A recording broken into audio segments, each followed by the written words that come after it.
My name is Isabella Bloom. As I sit here in my chambers, gazing at the silk curtains swaying gently in the evening breeze, I can hardly believe how dramatically my life has transformed in such a short time. What began as a tale of betrayal and heartbreak has led me down a path I never could have imagined. On the 8th day of the first lunar month, the Sterling family sent matchmakers to our residence. But they had not come seeking my hand in marriage, despite the fact that I had grown up alongside Adrian Sterling as childhood companions in Emerald Province. Instead, they sought to wed my legitimate younger sister, Sophia. Gathering my courage, I slipped away from the servants and followed him outside our estate's gates, desperate to understand why this was happening. There he stood, his expression carrying that same gentle smile I had known since childhood, yet his words cut through me like winter wind. "Isabella," he said softly, his tone carrying the warmth of old friendship, but none of the tenderness I had hoped for. "I regard you only as a sister. There has never been anything romantic between us." His words left me bewildered. "But you and my sister have never even met before. Where could such romantic feelings possibly come from?" He paused, seeming momentarily stunned by my directness, then spoke slowly and deliberately. "Sophia's reputation for talent and virtue is well known throughout the capital. She possesses both outer beauty and inner wisdom, making her the perfect choice for the Sterling family's daughter-in-law." Listening to his confident tone, I began to understand his true meaning. I looked up at him, noting how he now carried himself with the dignity of a successful scholar, showing no trace of the impoverished young man I had once known in Emerald Province's rural countryside. "So you never intended to marry me at all," I said, my voice steady despite the turmoil in my heart. "I was merely a convenient ladder to help you reach the Bloom family's influence and position, wasn't I?" Before Adrian could respond, Nanny Zhang, our family's head servant, approached with several attendants in tow. She cast a brief, dismissive glance in my direction before sharply addressing one of the maids. "Hurry and escort the eldest miss back to the estate immediately." Then she turned to face me, her eyelids drooping with practiced disdain, while her posture remained rigidly formal. "Eldest miss, while Sterling Master is currently discussing marriage arrangements with second miss, your improper meeting with him here, regardless of whatever acquaintance you may have shared in Emerald Province, is highly irregular and unseemly. Our Bloom family," she continued, emphasizing each word, "values propriety above all else." I studied her carefully, recognizing the calculated performance. She was indeed Lady Catherine's most trusted confidant, skilled in the art of subtle manipulation and power plays within our household. Adrian's expression immediately darkened, his voice turning cold as steel. "Nanny, watch your words carefully." His usual gentle demeanor had given way to an authoritative presence that commanded respect. Nanny Zhang suddenly realized her error, understanding that the young man before her was no longer some obscure scholar from the countryside, but the newly appointed top graduate of the imperial examinations, destined for high office in the Hanlin Academy, close to the emperor himself, with an immeasurable future ahead of him. Moreover, he was currently negotiating marriage with our second miss. If anything went wrong on her watch, given Lady Catherine's temperament, she would likely face severe punishment.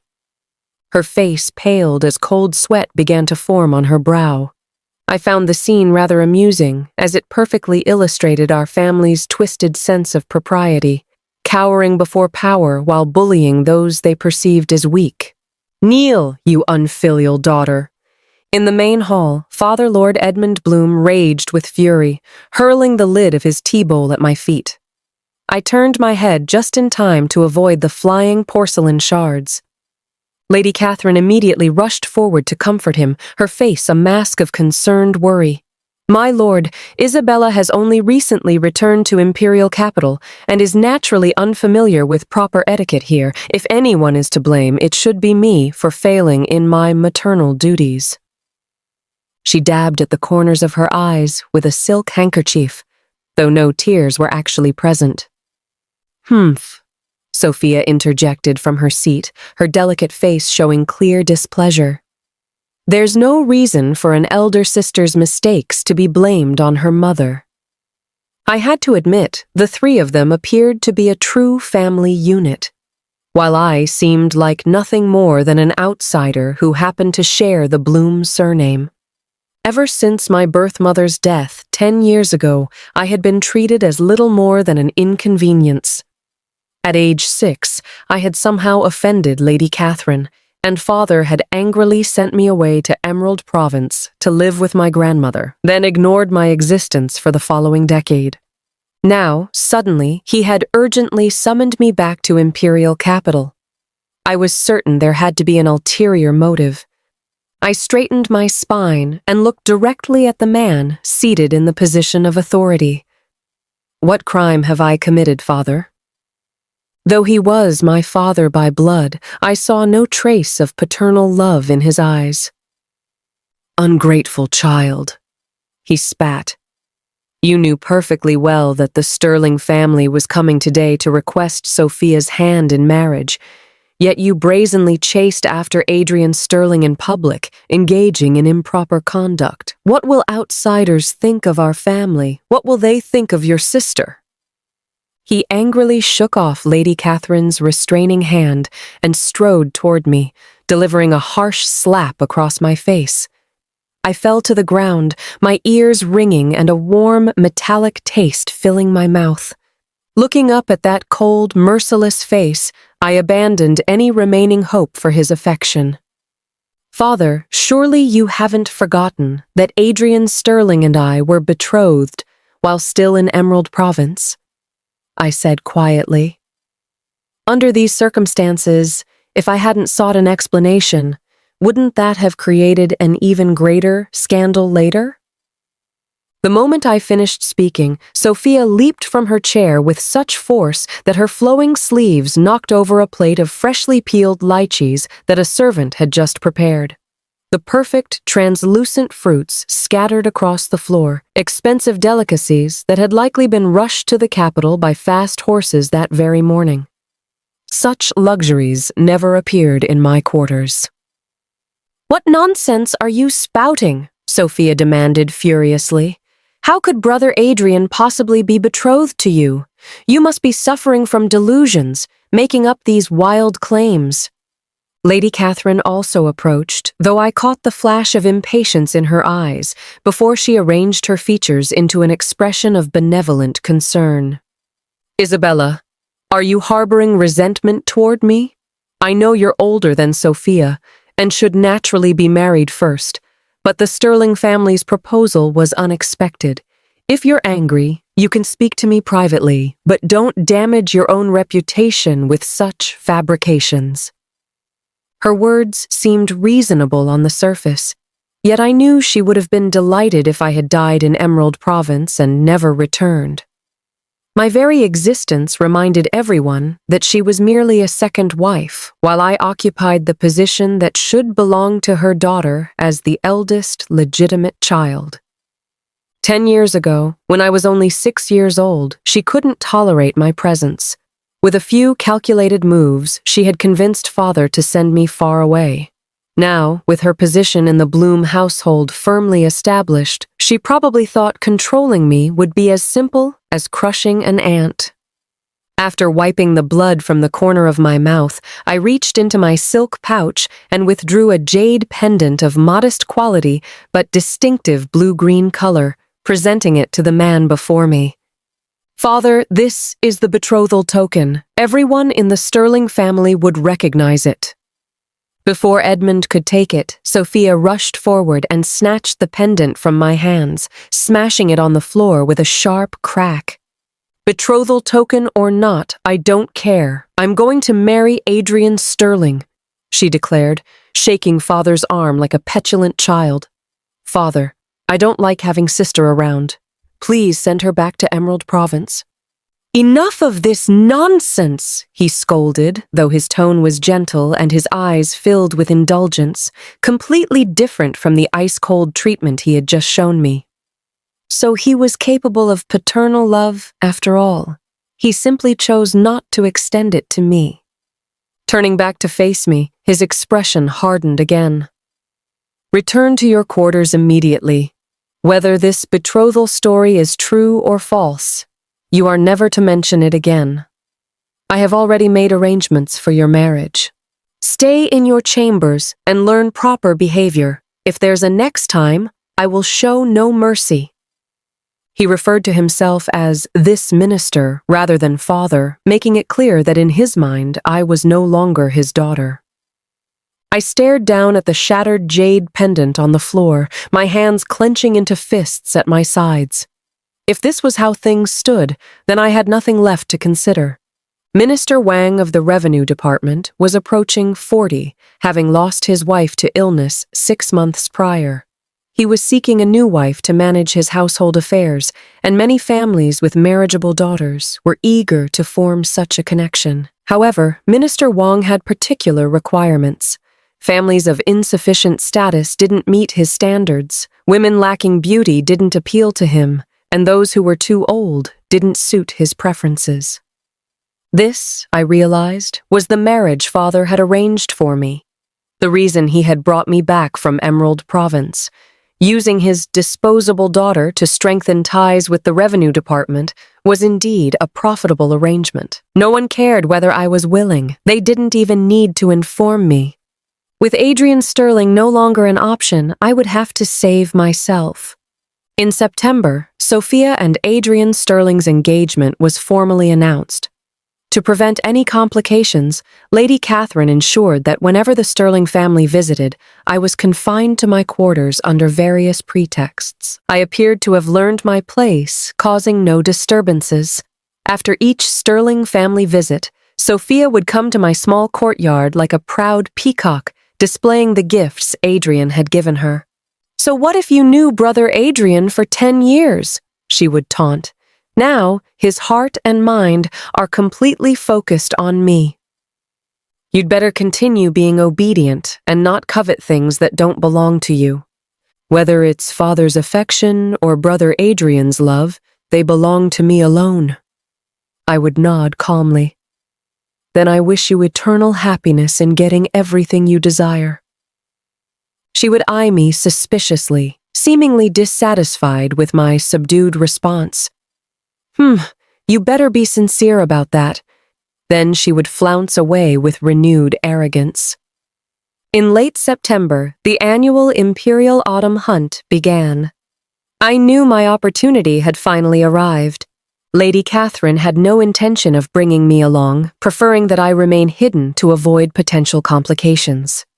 However, since Minister Wang would also be participating in the hunt, Father immediately decided I should attend, properly dressed to make a good impression. On the day of departure, Adrian Sterling was already waiting outside our gates. He stood beside his horse-drawn carriage in a dark black riding outfit, tall and elegant with refined bearing. "Brother Adrian, you came to escort me." Sophia lifted her skirts and ran happily toward him, gazing up at him with sparkling eyes full of adoration. Adrian, concerned she might stumble, extended his hand to steady her. He looked down at her with a gentle, warm smile. They made a perfect pair. After the formal greetings, his gaze seemed to drift casually over me before quickly moving away. I stood properly beside Father, my expression carefully neutral. I had learned long ago, when Mother died, never to place my hopes in others. Human hearts are fickle, especially men's hearts. Since Adrian Sterling didn't want me, I no longer wanted him either. Our past in Emerald Province would remain nothing more than an old dream. The hunting grounds were located in the western suburbs, and when we arrived, many official families were already present. As the current chancellor and leader of all ministers, Father's exalted position meant we were immediately surrounded by flattering noblewomen. When someone curiously inquired about me, Lady Catherine merely mentioned that I was the eldest daughter of the household before changing the subject. Being shrewd and perceptive, the assembled ladies quickly understood the implications. When they looked at me again, their enthusiasm had noticeably cooled. The young ladies clustered around Sophia, their compliments making her beam with joy, while I seemed to exist in a separate sphere entirely. With father not present, Lady Catherine didn't even bother maintaining appearances, allowing everyone to ignore me completely. This was her way of demonstrating that even as the Bloom family's legitimate eldest daughter, I could never hope to make any impact in imperial capital. How amusing, since that was her position, I would show her exactly what impact Isabella Bloom could have on the capital's power structure. According to tradition, the autumn hunt always featured various prizes, with the greatest reward coming from the emperor himself. The overall winner could request one wish, and as long as it wasn't excessive, His Majesty would grant it. On the first day of hunting, the Ministry of Ceremonies assistant minister stood on the elevated platform calling out names. Those selected were typically young men from prominent capital families, sons of nobility, or outstanding scholars like Adrian Sterling, who had distinguished themselves in recent examinations and sought to raise their profiles. Without exception, all participants were male. They stood with proud bearing and eager expressions, clearly excited for the opportunity. When Isabella Bloom was finally announced, the assembled crowd fell silent for a moment. People exchanged confused glances, clearly puzzled by this unexpected name. I observed the scene carefully. Father, seated near the young emperor, suddenly darkened with anger. Lady Catherine in the crowd looked around frantically, her composure shattered. My delicate and innocent younger sister stood with her mouth agape, eyes wide with shock. I even noticed Adrian Sterling staring at me with an expression that was difficult to read, seeming almost panicked. Who is Isabella Bloom?" the emperor asked, turning slightly toward father.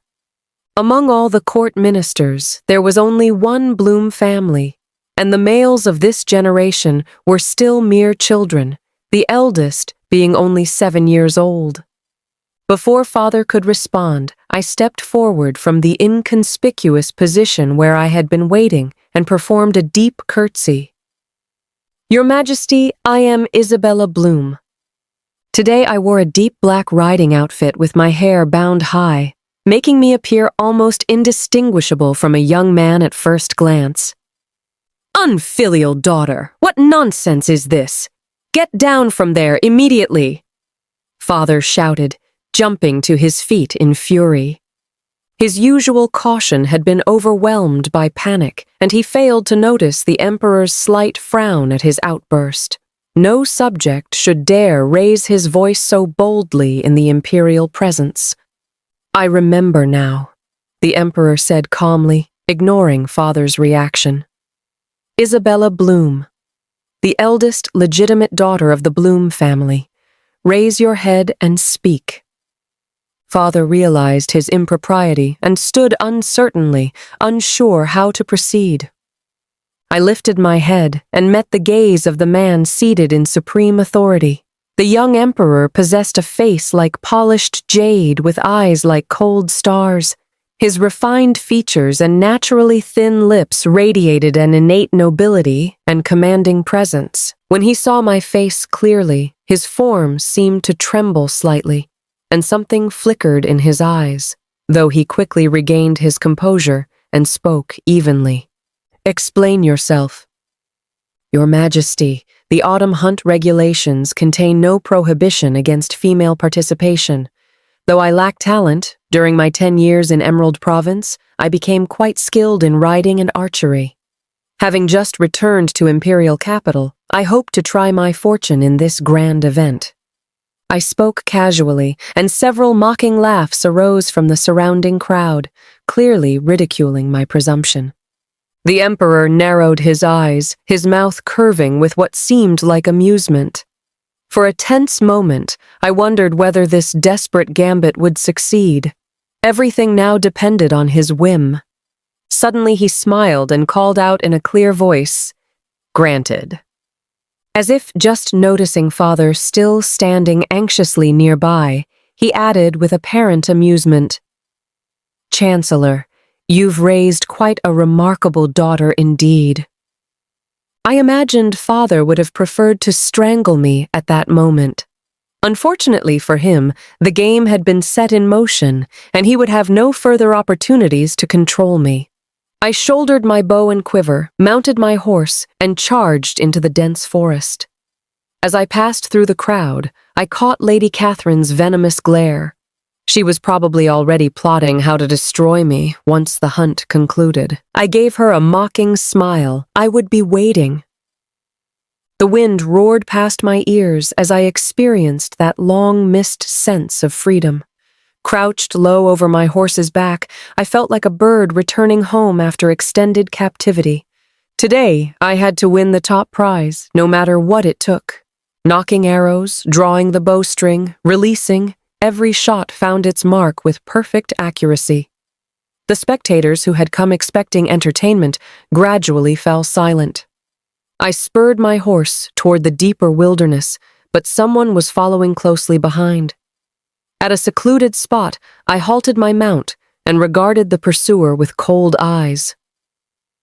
Master Sterling, following me so persistently hardly seems consistent with the brotherly affection you described. Adrian's expression stiffened, but he continued as if he hadn't heard. His eyes filled with worry. Isabella, what are you trying to accomplish? Imperial capital's power structure is incredibly complex. One misstep could lead to complete ruin. Even with your father being chancellor, he wouldn't protect you if something went wrong. Why can't you simply live peacefully in the women's quarters? I didn't know whether to laugh at his naivety or his stupidity. The women's quarters of prestigious households were hardly peaceful refuges. Do you know why the chancellor brought me to the capital? I asked. He looked confused, not understanding my meaning. Sophia didn't tell you that the chancellor plans to give me to Minister Wang as his second wife? Is that the peaceful life you're referring to? He stood frozen in shock, his body trembling with obvious dismay. Seeing that I wasn't joking, his grip on the reins tightened until his knuckles turned white. How dare he breathed. I smiled bitterly. How dare you? Adrian Sterling, 10 years ago Edmund Bloom abandoned me, and now you've made the same choice. In my heart, you're no different from him. My words seemed to wound him deeply, and a look of pain crossed his features, his mouth twisting with bitterness. Isabella, I never wanted to hurt you, not even slightly, but sometimes I have no choice. His use of my name threatened to shatter my cold composure. I looked at him steadily, waiting for him to explain his difficulties. Under my questioning gaze, he opened his mouth as if to speak, then turned his head away without saying another word.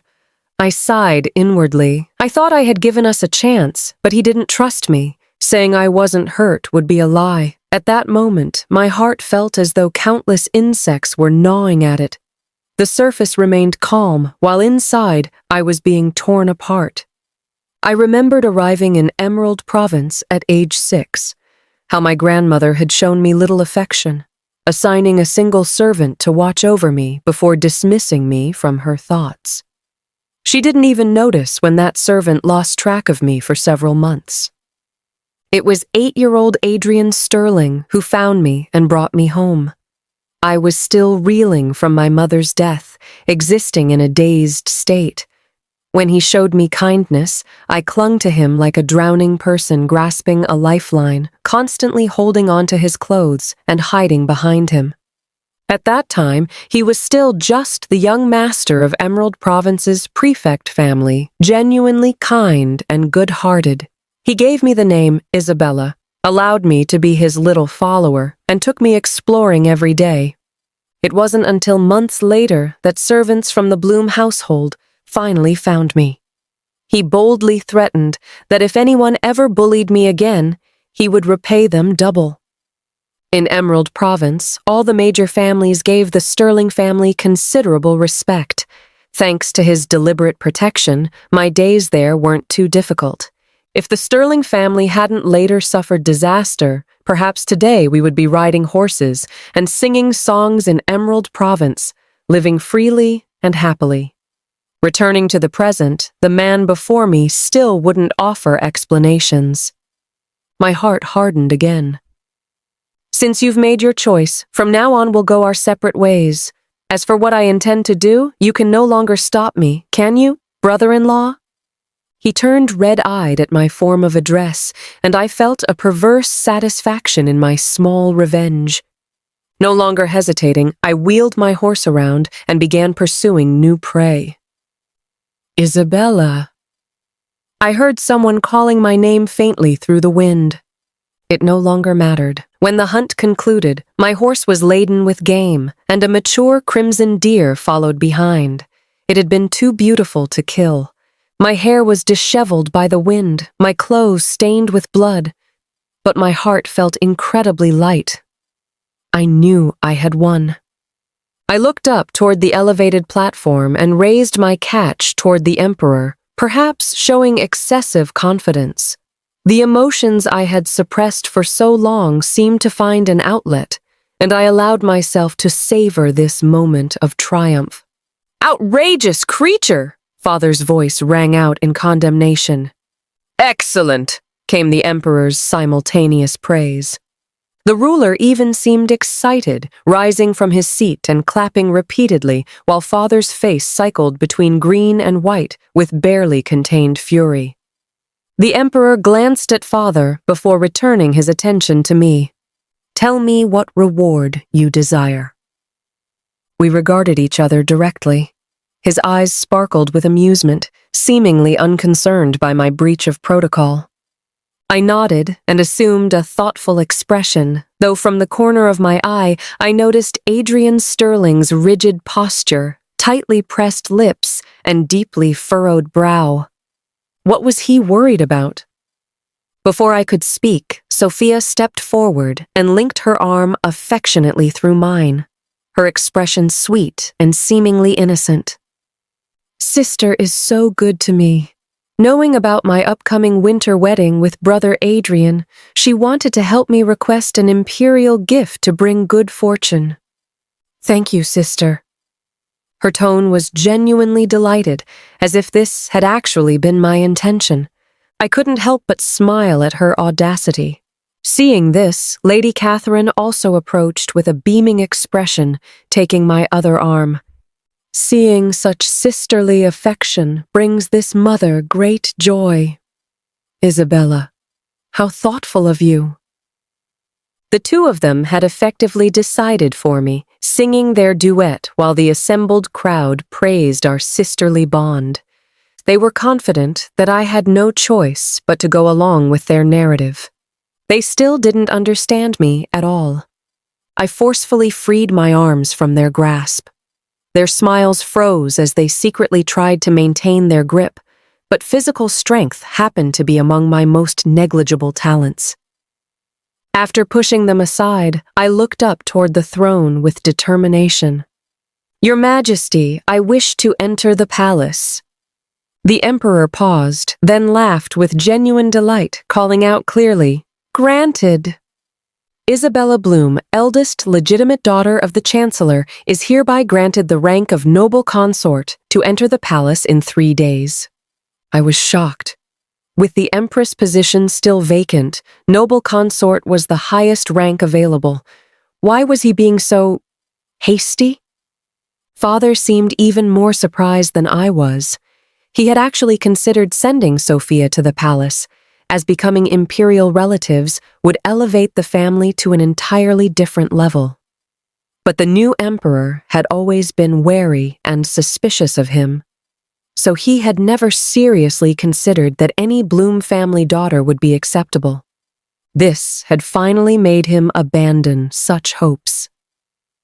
Now, his worthless daughter had effortlessly achieved what he hadn't dared dream of. How could he not be pleased? In his extreme emotional state, he smiled in a way that looked worse than crying. Suppressing my own surprise, I thanked him for his grace and withdrew to one side. The way people looked at me immediately changed, their gazes becoming evasive and deferential. Wherever I went, everyone bowed respectfully. This was the power of authority. Lady Catherine and my dear sister could only contain their anger, grinding their teeth helplessly while maintaining forced smiles. I found their expressions much more agreeable. Only Adrian Sterling seemed still unable to process what had happened, staring at me with a lost expression. Perhaps he had imagined I might request freedom, protection, or even an arranged marriage, but he had never dared think I would enter the palace. After all, I had once been so sincerely devoted to him. When the hunt ended, I returned with father, awaiting my palace entry in 3 days. The emperor had assigned a skilled female guard to protect me and provided an imperial carriage for my use. Such imperial favor meant that even the chancellor's carriage followed behind mine on the journey home. I had left as merely a Bloom family daughter, but returned as someone who commanded respect from officials. I wondered what father was thinking at that moment. A light smile played on my lips. This drama was only beginning. I hoped his heart could withstand what was to come. I had never forgotten how my mother died, not for a single day. After returning to the estate, the servants who had previously been obsequious or dismissive toward me were nowhere to be seen. Even Lady Catherine deliberately avoided me. Only Sophia seemed not to grasp the changed situation. She entered my chambers uninvited, surveying the room like she was inspecting her own territory.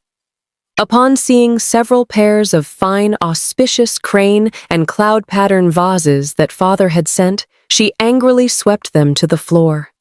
The crisp sound of shattering porcelain seemed to bring her some satisfaction. Lifting her chin disdainfully, she glared at me.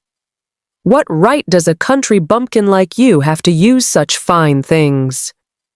Don't think that climbing up the social ladder means you can lord over me. In this household, you'll never surpass me." Before I could respond, my escort Luna stepped forward and efficiently slapped her twice across the face. "How dare you? What are you to speak so insolently before the noble consort?" Martial artists hit harder than ordinary people. Within moments, Sophia's previously fair and delicate face was swollen and red, her eyes filling with tears. But she was too spoiled to know restraint. She immediately raised her hand to strike back, only to have Luna grab her throat, rendering her immobile. The more she struggled, the tighter Luna's grip became, until her face turned purple and her eyes bulged as she gasped for breath.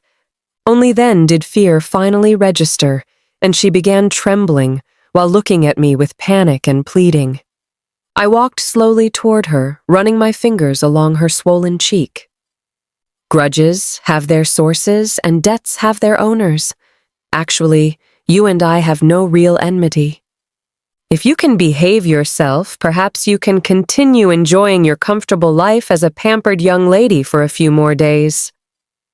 I had no deep feelings for this nominal sister, nor any particular hatred. Her spoiled and domineering behavior was her own choice and her own life. I signaled Luna, who understood and released her grip. Without support, Sophia collapsed to the floor, coughing while gasping for air. Lady Catherine, having received news of the commotion, rushed in to find Sophia in such a disheveled state, her lips trembling with rage. "How could you do this? She's your sister." I nodded, looking at her coldly. "Yes, my sister who was born a month earlier than me, isn't that right, madam?" She stood frozen, as if struck by lightning. I smiled slightly, continuing to watch her. "You didn't think your past actions were completely secret, did you?" Seeing her terrified expression filled me with satisfaction. I said no more. Killing requires only removing the head, but the best way to torment someone is to leave them in constant fear and suspicion. Her 10 stolen years of comfort would slowly be repaid. I handed Luna a dowry inventory, instructing her to arrange for everything listed to be collected in full. For anything missing, Lady Catherine would have to provide equivalent compensation in silver. My mother had been the daughter of a wealthy Southern Rivers region merchant family. When father first knew her, he was merely a destitute scholar whose study fees were scraped together from various sources. Perhaps because of her merchant family background, mother was naturally drawn to scholarly types. Combined with father's outstanding literary talent and persuasive charm, she eventually fell deeply in love, unable to extricate herself. Unable to bear seeing their daughter marry into poverty, her family prepared a generous dowry that would be considered impressive wealth even today. This dowry had paved father's path to success. According to our dynasty's laws, dowries were the personal property of married women, and if the woman died, her children inherited them. Unfortunately, my mother had only one child, me. Now it was time to properly settle these accounts. I sat in the main hall, holding a cup of freshly brewed tea. On the table before me were lychees and palace delicacies that the emperor had sent that morning. I tried one of the fruits. It was indeed delicious. Father sat stiffly below me, watching as servants moved in and out in what appeared to be a house-emptying operation. His face was iron gray, but he no longer dared to explode in fury as he once had. Suppressing his anger, he asked, "What is the meaning of this? There's no need for you to manage such things. Your mother will prepare a proper dowry for you." The mother he referenced was, naturally, Lady Catherine. "After you enter the palace, we'll share honor and disgrace. The palace is full of thorns and snares. Your family will be your most reliable support. Do you understand?" I raised my eyes lazily and carelessly knocked over my teacup. The vessel overturned, spilling tea across the surface, and I watched his face contort with barely controlled rage as his hands gripped the armrests of his chair. The corner of my mouth curved in a cold smile. "Father, do you still remember my mother?" At my mention of mother, his body stiffened and he replied unnaturally, "Your birth mother departed more than 10 years ago. Lady Catherine has managed this household entirely. If you have any conscience, don't mention her again." I nodded and stood, looking down at him from above with cold composure. "Chancellor Bloom, do you know that 10 years ago, on that night, I was in my mother's room? 10 years ago, I had hidden in mother's wardrobe planning to surprise her, but accidentally fell asleep. In my confused state, I heard father's voice. They were arguing. When I finally emerged from the closet, father had already left. Mother lay collapsed on the floor beside a shattered wine cup, alcohol mixed with bright red blood creating a shocking scene. My terrified screams were muffled by mother's last strength as she covered my mouth. She told me to leave the Bloom household and return to the Southern Rivers region. In the main hall, father shot to his feet, his sinister eyes boring into me with deadly intensity. I met his gaze fearlessly, noting the flash of murderous intent. I was reassured. I had been afraid I might hesitate when the moment came. "Noble consort," he said with false courtesy, "palace life is treacherous. Be very careful."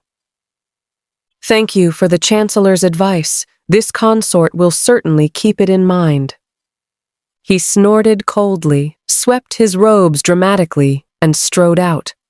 Mother's dowry was completely recovered, having comprised nearly half of the Bloom household's assets.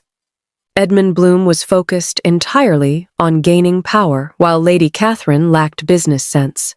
Most of the family's income over the years had come from the hundreds of shops and estates that were part of Mother's dowry. I felt such injustice for Mother, such sadness on her behalf. Edmund Bloom had probably never truly loved her. Their early romance had been nothing but an elaborate facade. After marrying Mother, he no longer needed to worry about money and could focus entirely on climbing the political ladder. But when he finally achieved high position, he found Mother's merchant background beneath his new status.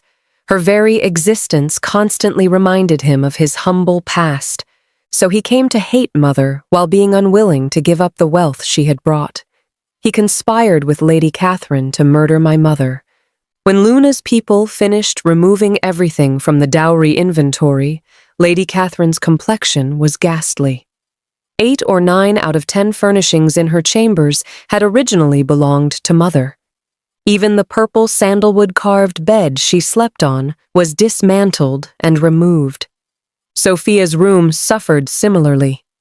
Lady Catherine finally couldn't contain herself. "Noble consort, there's a saying about leaving room for future encounters." I lifted my eyebrow slightly at Luna, who immediately stepped forward and slapped Lady Catherine twice without hesitation. "Why were the noble consort's belongings in your room?" she demanded. "Say another word, and we'll demand you return every coin of income from the past 10 years as well." Luna's quick resort to violence was truly satisfying. "Sister hasn't even entered the palace yet, but she's already acting so presumptuously, dominating everything, showing no respect for elders or kindness to younger siblings. Aren't you afraid this will damage the royal family's reputation?" Sophia stepped forward to support Lady Catherine, her voice full of righteous indignation. She seemed to have forgotten yesterday's lesson, but as I moved a single step closer, she immediately retreated, her eyes unable to hide her terror. I paused beside them, smiling. "Can you guess why His Majesty sent Luna back with me?" "He was afraid I might dirty my own hands." Lady Catherine fainted from overwhelming emotion, while Sophia's crying grew even louder. On the day I left home, the palace sent an imperial procession to escort me. Palace women presented noble consort ceremonial robes. I sat before the bronze mirror, studying my reflection. The elaborate court dress made me appear regal and dignified. My hair was piled high in an intricate style, adorned with gleaming pearls. I barely recognized myself. "Your ladyship truly possesses celestial beauty, absolutely stunning," praised the nanny who was arranging my hair as she placed the final crown, a 9-dragon, 4-phoenix diadem on my head. I frowned slightly, but she pressed down my hand, indicating this was His Majesty's instruction. At the estate entrance, Edmund Bloom and the household staff had been waiting. When I emerged in full regalia, his expression was complex, while Lady Catherine and her daughter couldn't hide their envious gazes. "Farewell to the noble consort," they chorused. I nodded slightly and moved toward the imperial carriage. A palace attendant lifted the door curtain, and my movement to enter faltered. Someone was already inside. The figure wore bright yellow brocade robes and waited quietly, smiling at me with warm, deep eyes.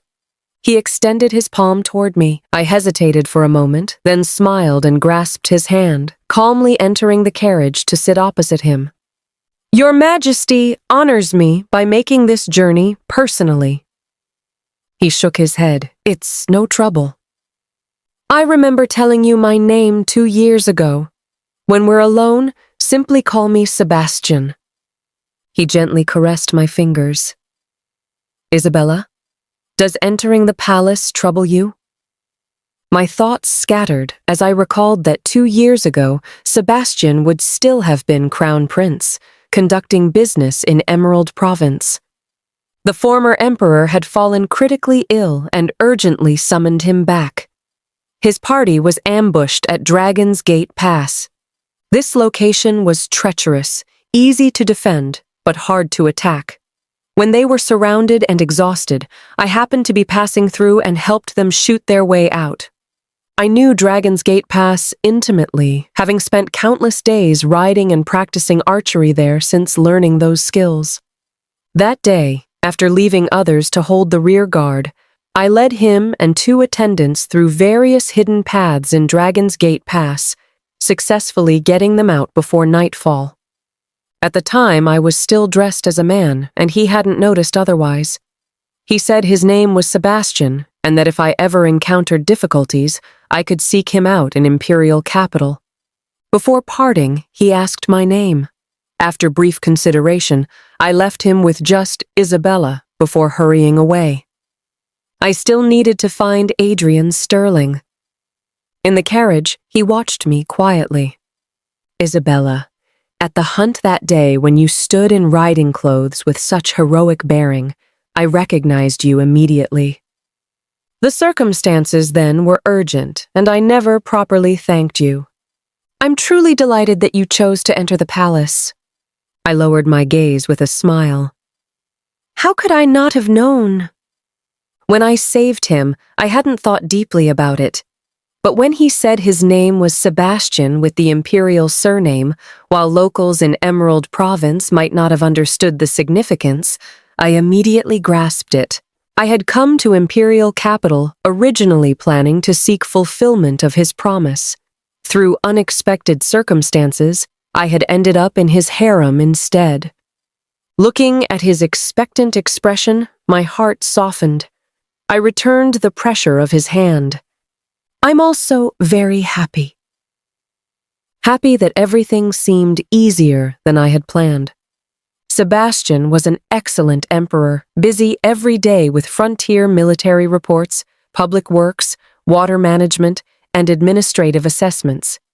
He handled every matter personally, considering each decision carefully. When I first entered the palace, Eunuch Zhang told me that His Majesty rarely visited the harem, often working late into the night reviewing memorials and sleeping in the side chambers of the throne room. But since my arrival, he came to dine with me every evening. Sometimes he even had memorials brought to my palace, working on state papers while I read travel accounts. Occasionally, he would ask my opinions on matters concerning the people's welfare. I answered when I could, but remained silent on political questions. Initially, I was somewhat formal, but he seemed unconcerned. In my presence, he never referred to himself as the sovereign, treating our interactions like those of an ordinary married couple. I knew this peaceful life wouldn't last forever. Today he picked up a memorial and studied it for a long time before finally looking at me. Isabella, during your years in Emerald Province, did you know a man called Adrian Sterling? The candle flames flickered, and I carefully adjusted the wick before meeting his gaze with calm composure. Sebastian, I don't want to hide anything from you. I've known Adrian Sterling for 10 years. His expression showed surprise, and he seemed to understand something, remaining silent for a long moment while his emotions remained unreadable. I sighed softly and moved to his side, taking up an ink stick to grind it slowly. He once helped me greatly. Without him, I might have been buried somewhere in Emerald Province long ago. I also wouldn't have met you 2 years ago. Our relationship isn't what you might imagine. He's now my father's son-in-law.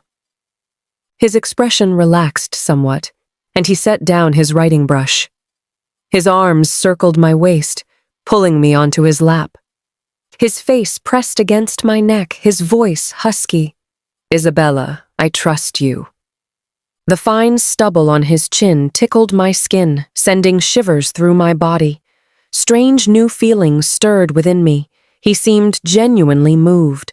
With one arm still around me, he spread the memorial before us. It was Edmund Bloom's recommendation for Adrian Sterling to serve as Minister of the Court of Judicial Review. He asked for my opinion. I knew he was testing my feelings toward the Chancellor. After all, Edmund Bloom and I shared an unbreakable blood bond as father and daughter. Perhaps it was time. I gently freed myself from his embrace and knelt formally on the floor. Your Majesty, I also have a memorial to present. Seeing my serious demeanor, he tried to help me up, but I remained motionless, meeting his gaze directly. Your Majesty, I accuse current Chancellor Edmund Bloom of corruption and bribery, disregard for human life, false accusations and frame-ups, and the murder of Emerald Province officials. His face changed dramatically, his brow furrowing deeply as conflicting thoughts seemed to war in his expression. After long consideration, he looked steadily at me. Do you have evidence? Yes. Edmund Bloom's crimes were indeed too numerous to record fully. He had climbed to the Chancellor's position by stepping on countless corpses, enjoying his high status while never pitying others' suffering. My mother had been merely his first stepping stone. Adrian Sterling's parents and brothers were innocent victims of his political machinations. He probably didn't even know their names. With just a few words in imperial capital, he could have entire families destroyed in distant provinces. That day, when I had convinced Adrian to go riding with me, we returned to find the Sterling Estates compound filled with 73 corpses. Except for Adrian, not one person survived. Even the 2 guard dogs had been decapitated. Adrian was 12 then, and I was 10. He went mad for a long time. Everyone said it was the work of Dragon's Gate Pass bandits. He believed this explanation, training obsessively in martial arts while spending his days roaming Dragon's Gate Pass. Fearing for his safety, I accompanied him each time, going and returning together. This continued until 2 years ago, when he suddenly restrained himself and abandoned martial arts for scholarly pursuits. From then on, he avoided me daily, refusing to meet. I had thought he feared involving me in his troubles, until I overheard grandmother speaking with my great-uncle. Your younger brother finally cleared obstacles for you and secured this position. You must assist him well in the future and help him reach high office. Yes, after Adrian's father died, his great-uncle had assumed the Emerald Province prefect position. Previously, I hadn't thought much about it, but now all the puzzling pieces suddenly connected. I had never felt such hatred for being born into the Bloom family, for having Bloom blood in my veins. When Adrian came to Imperial Capital for the examinations, he hadn't informed me, but I knew he was seeking revenge. The person he sought was Edmund Bloom, my father. Through careful planning, I had contacted an old servant in the capital household, someone who had once received my mother's kindness, arranging for her to whisper suggestions in Lady Catherine's ear about controlling my marriage prospects. I understood that Lady Catherine couldn't bear hearing that I lived comfortably in Emerald Province. As expected, within 3 months, Father had sent for me to come to Imperial Capital. In the throne room, Sebastian furiously threw several letters before Edmund Bloom. These letters documented years of secret correspondence with his brother Edmund Zhongyu, detailing various schemes involving corruption, forming factions for personal gain, and hiring bandits for murder, including the Sterling family case. Edmund Zhongyu was naturally suspicious and had preserved every letter, fearing that someday his own brother might eliminate him as a liability. He never imagined that someone like me existed within the family, watching and waiting. The old Bloom estate had never considered me worth notice, which made my actions much easier. If Adrian Sterling had trusted me enough to be completely honest, these evidence pieces should have reached his hands first. He wouldn't have needed to plot and scheme, maintaining daily contact with his family's blood enemy, Edmund Bloom, acting servile before the man he hated. He wouldn't have had to use himself as bait. After 10 years of companionship, he didn't trust me. I understood, because I bore the Bloom surname, he would never trust me. Even if I had revealed everything and presented the evidence directly, he would have suspected it was all an elaborate trap set by Edmund Bloom and myself.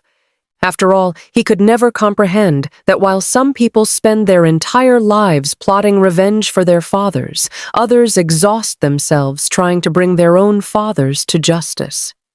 I had no other choice. Fortunately, Sebastian trusted me. When a great tree falls, the monkeys scatter. Edmund Bloom had dominated the court for too long, making countless enemies. Now that they had the opportunity, impeachment memorials fell like snowflakes on Sebastian's desk, ensuring he could never rise again. Before Edmund Bloom's execution, I visited him in the dungeon. Seeing me, he raged furiously. "Fool! Ungrateful wretch! I truly regret not strangling you years ago. Don't think you've won. Do you believe that as a condemned minister's daughter, you'll have any good days in the harem? I'll be waiting in hell to watch how miserably you die in that palace." A madman's dying ravings didn't concern me. I brushed a snowflake from my clothes. Winter had arrived. I regarded him with indifference. "You're the most foolish person alive, betraying my mother's sincere heart while helping others raise their child your entire life." He paused, then laughed maniacally. "You pathetic creature who never received a father's love, driven mad with jealousy of your sister. In my heart, you're not worth your sister's little finger." Watching his insane expression, I found it rather amusing and decided to grant his final wish. "I'll arrange for Lady Catherine to visit you. Remember to ask her carefully whether Sophia is truly my sister or actually my elder sister born a month before me.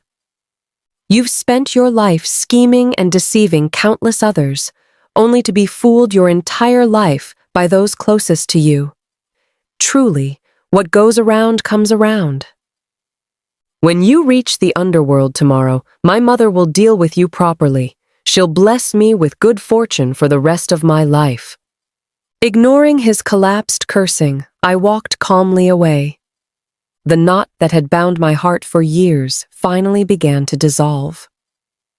Outside the prison courtyard, Adrian Sterling stood in the yard without an umbrella, letting snow cover his shoulders and whiten his hair.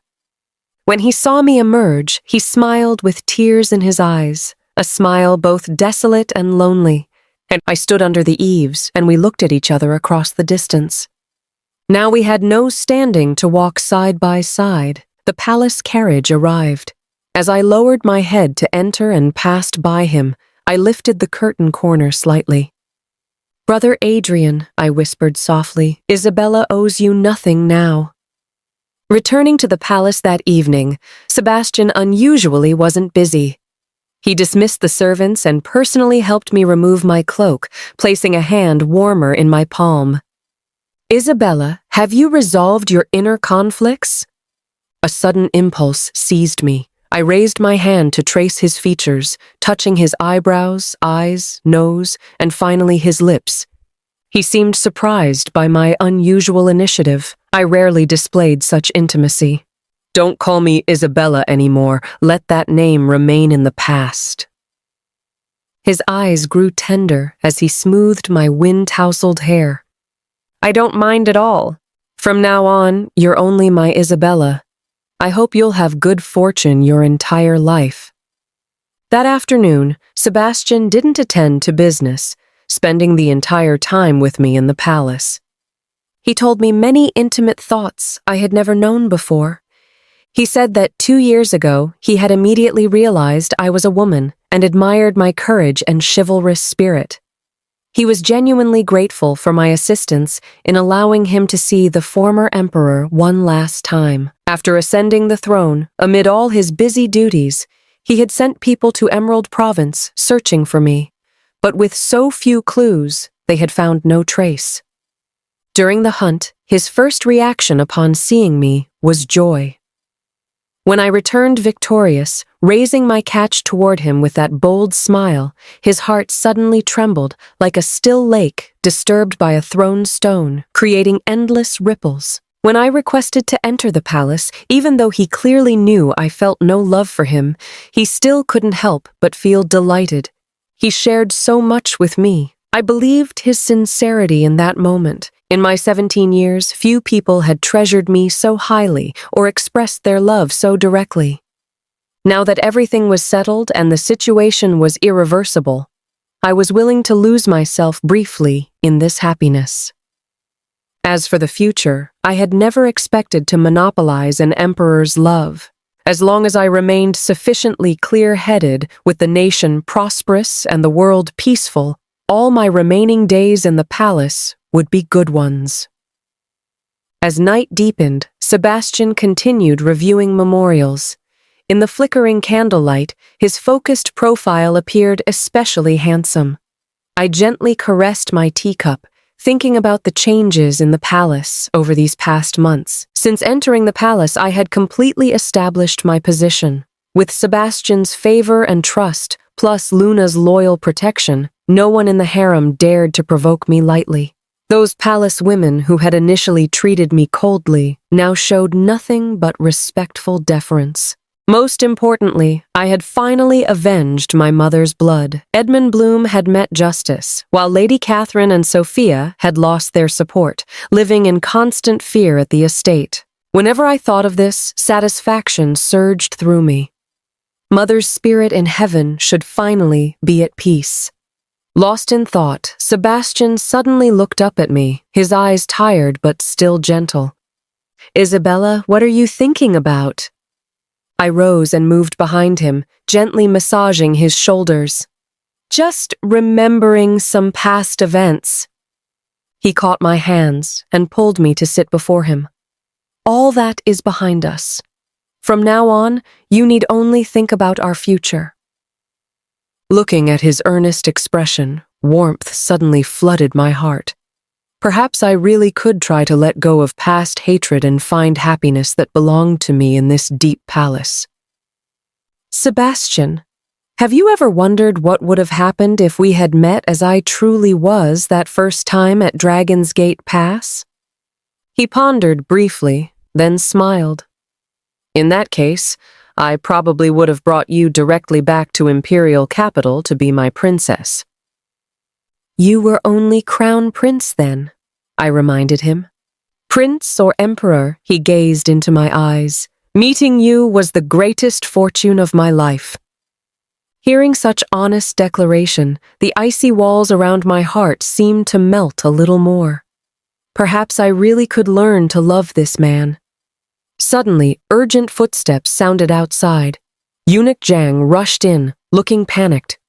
"Your Majesty, there's trouble!" Sebastian instantly tensed. "What is it?" "Urgent reports from Emerald Province. Civil unrest has broken out. Local citizens numbering in the tens of thousands have surrounded government offices, claiming they want justice for the Sterling family." My heart lurched. I hadn't expected Adrian Sterling's family tragedy to still have such impact in that region. Sebastian frowned deeply. "What's the current situation?" "The new prefect has dispatched troops to suppress the uprising, but popular sentiment is running high and may be difficult to calm quickly.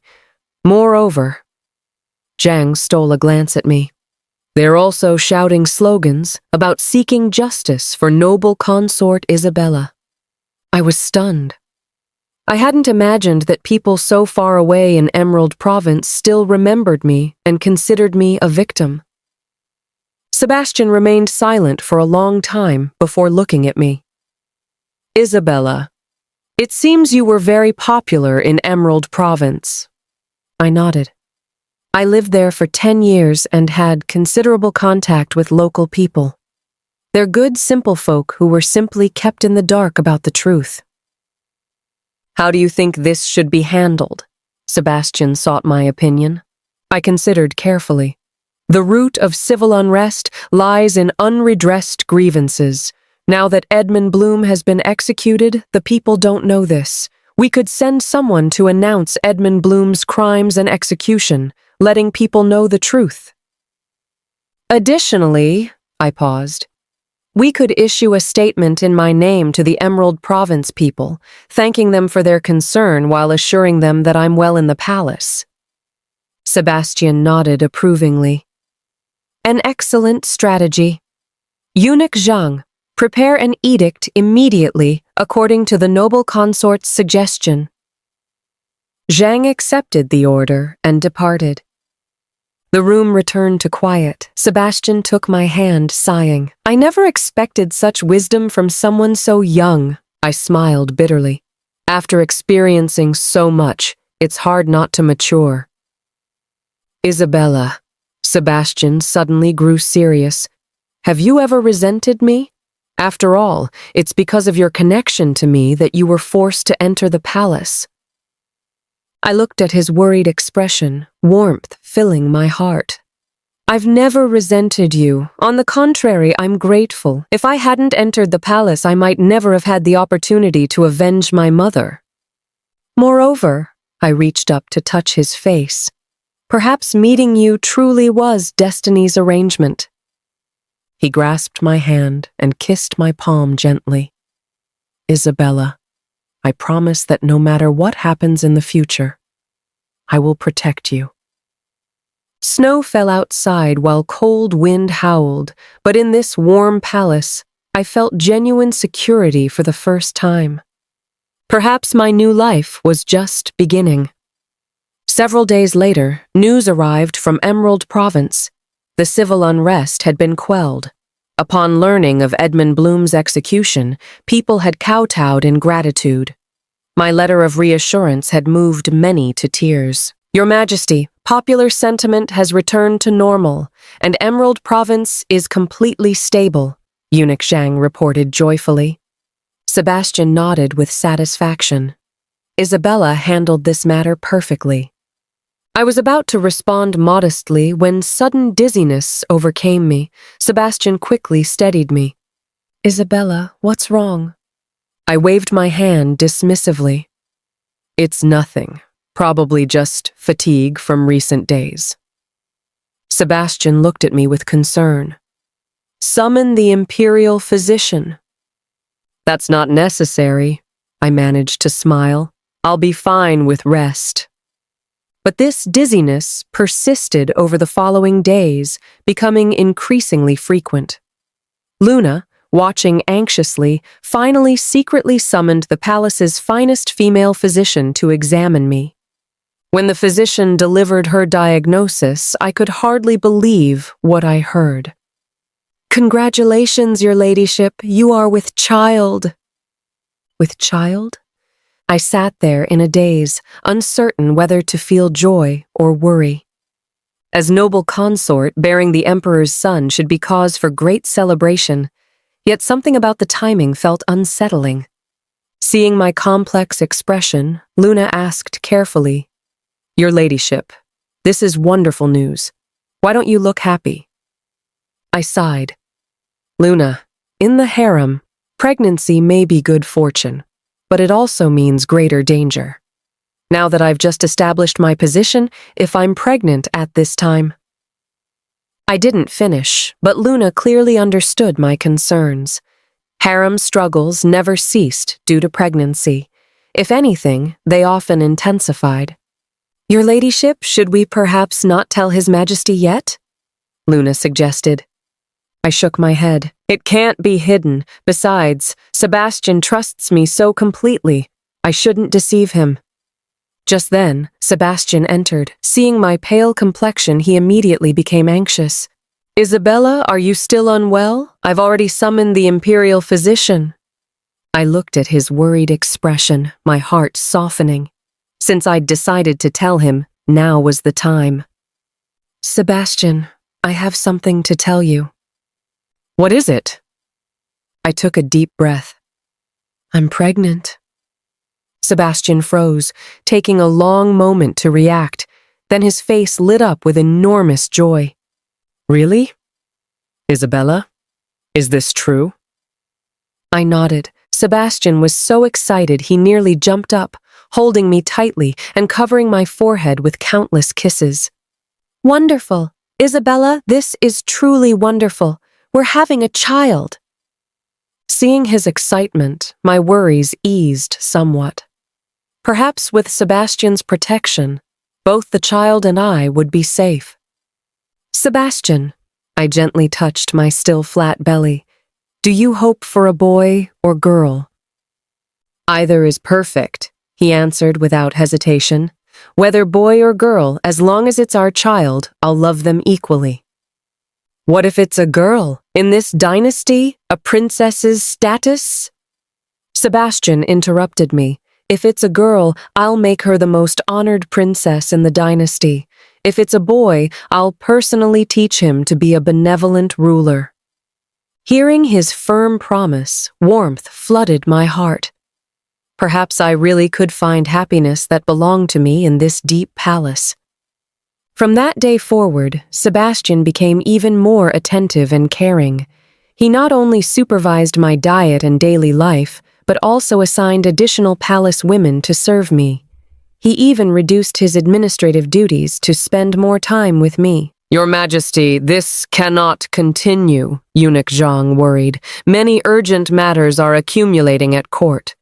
Sebastian dismissed his concern. "State affairs are important, but Isabella and our child are more important. Those matters can wait."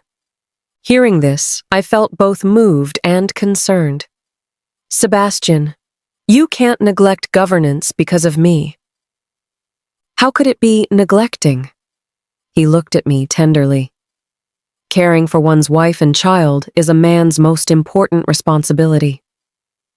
Wife and child. Hearing those words made my heart tremble. Though I was only his noble consort, in his heart was I already his wife? Just as I was immersed in this happiness, unexpected news arrived. "Your Majesty, Miss Sophia requests an audience with noble consort Isabella." Sophia? Why would she come to the palace? I looked questioningly at Sebastian, who appeared equally puzzled. "What does she want?" The palace woman replied, "Miss Sophia says she has urgent matters to tell noble consort Isabella concerning Bloom family secrets." Sebastian and I exchanged glances, both seeing wariness in the other's eyes. "Let her in," I decided, "but post guards nearby." Soon Sophia was brought before us. She looked much more haggard than before. Gone was all trace of her former spoiled arrogance, replaced by exhaustion and despair. "Sister," Sophia knelt on the ground, her voice trembling. "I have something to tell you." I regarded her coldly. "Speak." Sophia raised her head, tears in her eyes. "Sister, Lady Catherine, she wants to harm you." "What do you mean?" She put slow-acting poison in your food. This poison doesn't take effect immediately, but it will harm your unborn child when you're pregnant." Sebastian and I were both shocked. Sebastian's fury was explosive. "What did you say?" Sophia trembled harder. "After father's death, Lady Catherine went mad. She said everything was your fault, that the Bloom family was destroyed because of you. She secretly bribed a small eunuch in the palace to add poison to your daily meals." "Who is this eunuch?" I asked calmly. "Someone called Little Desi," Sophia sobbed. "He's Lady Catherine's distant nephew." Sebastian immediately ordered, "Arrest Little Desi at once and interrogate him severely." Soon the eunuch was captured and, under harsh questioning, confessed everything. Indeed, after Edmund Bloom's death, Lady Catherine had gone mad, as Sophia described. She transferred all her hatred to me, believing that without me, the Bloom family wouldn't have fallen to such ruin. So she found ways to contact this distant nephew working in the palace, having him poison my food. The poison was extremely subtle, showing no symptoms normally, but would cause fatal harm to an unborn child during pregnancy. Hearing the interrogation results, Sebastian and I broke into cold sweats. If not for Sophia's timely warning, my unborn child would have... "Why?" I asked the kneeling Sophia. "Why did you tell me this?" Sophia cried harder. Because I didn't want your child to be hurt. Though we've never gotten along, you're still my sister, and Adrian Sterling." Before he died, he had someone tell me that if you were ever in danger, he hoped I could protect you. Adrian Sterling? Even before death, he was still thinking of me? Mixed emotions churned within me. Sebastian immediately summoned the imperial physician to examine me. Fortunately, the discovery was timely. The poison hadn't fully affected the fetus. With antidotes and careful treatment, the child should be unharmed. Isabella! Sebastian gripped my hands tightly. It's my failure to protect you properly that put you in danger. I shook my head. This isn't your fault. In the deep palace, such things are impossible to guard against completely.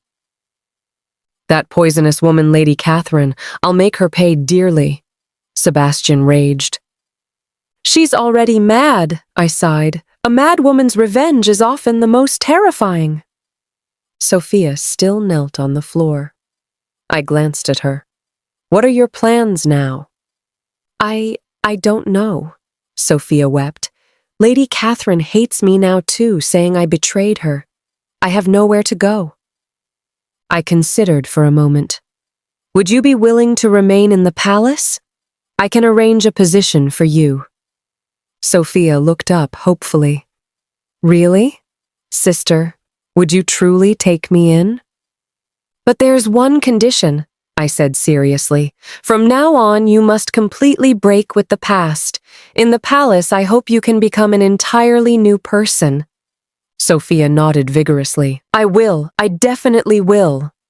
Thus, Sophia remained in the palace, becoming one of my attendants. Though our relationship remained somewhat complicated, at least she was no longer my enemy. Lady Catherine soon died in her madness. I heard that before death, she kept raving about Edmund Bloom returning to take her away.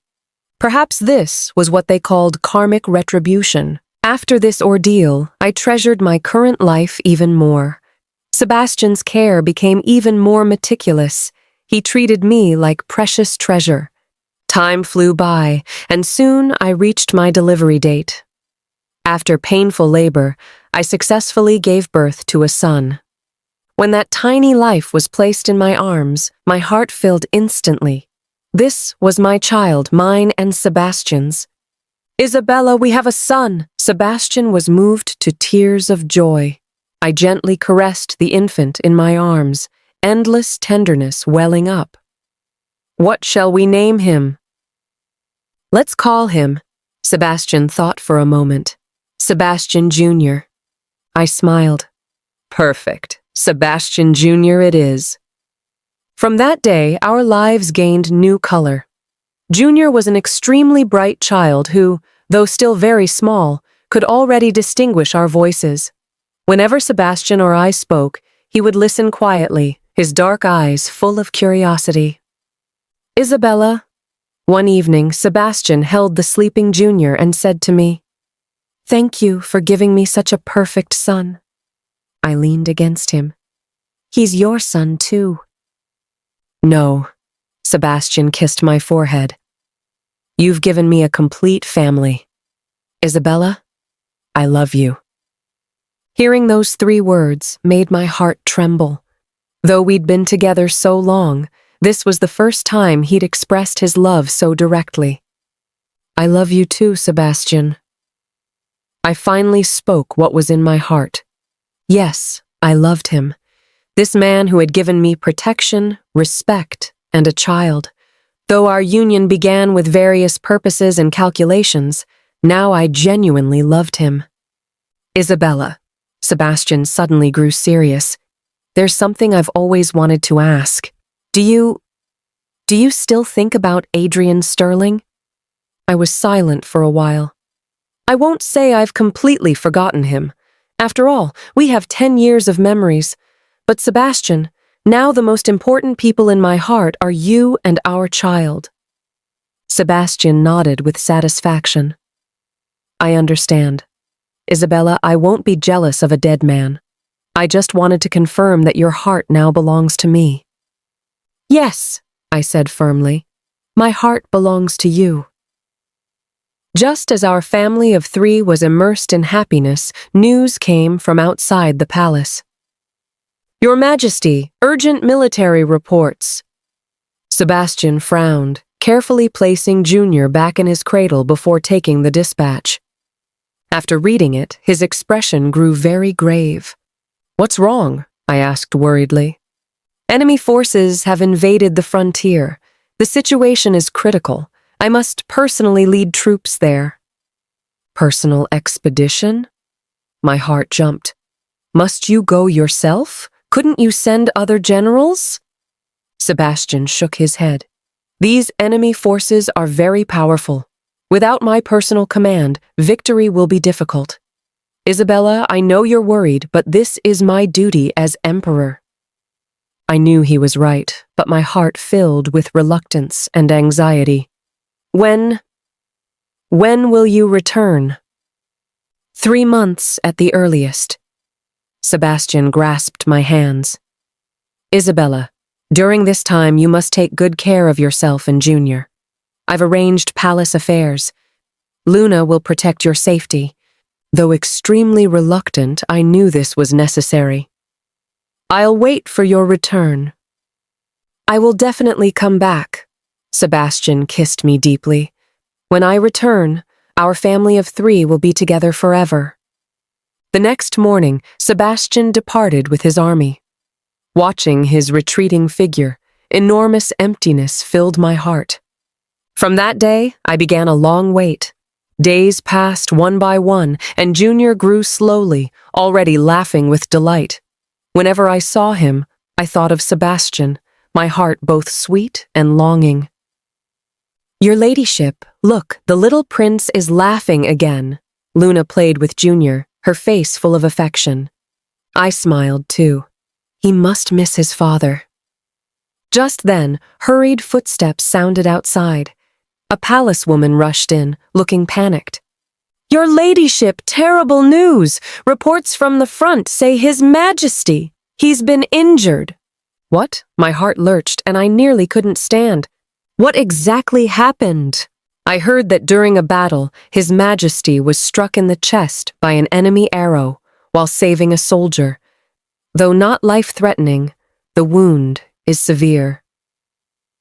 My heart rose to my throat. Sebastian, my Sebastian. Your ladyship, don't worry, Luna quickly comforted me. His Majesty has heaven's protection and will surely be fine. Though she said this, over the following days I could barely eat or sleep, waiting daily for news from the front, terrified of hearing anything ominous. Finally, on the 5th day, good news arrived from the front. Sebastian's wounds had stabilized, and he was slowly recovering. I breathed a long sigh of relief, though my worries didn't completely disappear. Battlefields were unpredictable. Who knew what other accidents might occur? Another month passed before decisive good news finally came. Our forces had achieved complete victory. Enemy troops were entirely repelled, and Sebastian would soon return in triumph. Hearing this news, I was so excited I nearly cried. My Sebastian was finally coming home. A few days later, one afternoon, horn calls echoed outside the palace. Sebastian had returned. I held Junior and hurried to the palace gates. From afar, I saw that familiar figure. Though he appeared somewhat thinner, his resolute expression remained unchanged. Sebastian, I couldn't help calling out. Seeing me, his face immediately brightened with radiant joy. He dismounted and strode toward us. Isabella, I'm back. He held us both tightly, and I could feel his body's warmth, smell his familiar scent. In that moment, I felt the whole world was complete. Let me see our son. Sebastian looked tenderly at Junior. He's grown so much. Junior looked at his father and not only didn't cry, but laughed delightedly, as if recognizing him. Look, he knows you, I smiled. Of course, I'm his father, Sebastian said proudly, then looked at me. Isabella, you've grown thin. So have you. I looked at him with heartache. From now on, I never want to be separated from you both for so long, Sebastian said firmly. That night, our family of 3 was finally reunited. Sebastian told me stories from the battlefield while I shared Junior's changes during his absence. Isabella, Sebastian suddenly grew serious.